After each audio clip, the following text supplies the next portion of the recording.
ನಾನು ದೇವ್ರನ್ನ ನಂಬ್ತೀನಿ. ದೇವ್ರನ್ನ ಒಂದು ಎಂಟಿಟಿ ಅಂತ ನಂಬಲ್ಲ. ಎಲ್ಲೋ ಒಂದು ಆಕಾಶದ ನೋಡಿಕೊಂಡು ಅಲ್ಲೆಲ್ಲೋ ಮೋಡದ ಹಿಂದೆ ಕೂತ್ಕೊಂಡು ನಮ್ಮನ್ನೆಲ್ಲ ಕಾಪಾಡ್ಕೊತಾ ಇದ್ದಾನೆ ಅಥವಾ ನಮ್ಮನ್ನು ಪನಿಷ್ಮೆಂಟ್ ಆ ಥರ ದೇವ್ರನ್ನ ನಂಬಲ್ಲ ನಾನು. ಬುದ್ಧ ಹೇಳಿದ್ದು ಎಲ್ಲರಲ್ಲೂ ಪರಮಾತ್ಮ ಇದ್ದಾನೆ.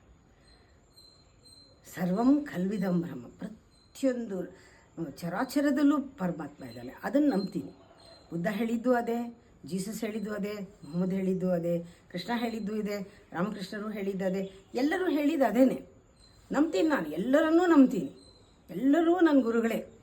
ಆದರೆ ಕೃಷ್ಣ ತೋರಿಸಿದ ಮಾತ್ರ ದೇವರು, ಬುದ್ಧ ಹೇಳಿದ್ದು ತೋರಿಸಿದ ಮಾತ್ರ ದೇವರು, ಇವರು ಹೇಳಿದ ಮಾತ್ರ ದೇವರು, ಅವ್ರು ಹೇಳಿದ ಪ್ರಿನ್ಸಿಪಲ್ ಮಾತ್ರ ದೇವರು. ಇದ್ರ ಮೂಲಕನೇ ದೇವ್ರು ನೋಡೋಕ್ಕಾಗೋದು.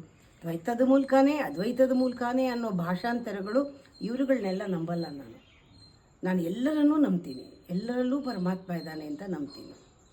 ನನ್ನ ಗುರುಗಳು ಎಲ್ಲರೂ ನನ್ನ ಗುರುಗಳು. ಯಾರು ಇದನ್ನು ನಂಬ್ತಾರೆ ಎಲ್ಲರೂ ಕೂಡ ಎಲ್ಲರಲ್ಲೂ ಪರಮಾತ್ಮ ಇದ್ದಾನೆ ಅನ್ನೋದು ಯಾರು ಹೇಳ್ತಾರೆ ಅವರೆಲ್ಲ ನನ್ನ ಗುರುಗಳು.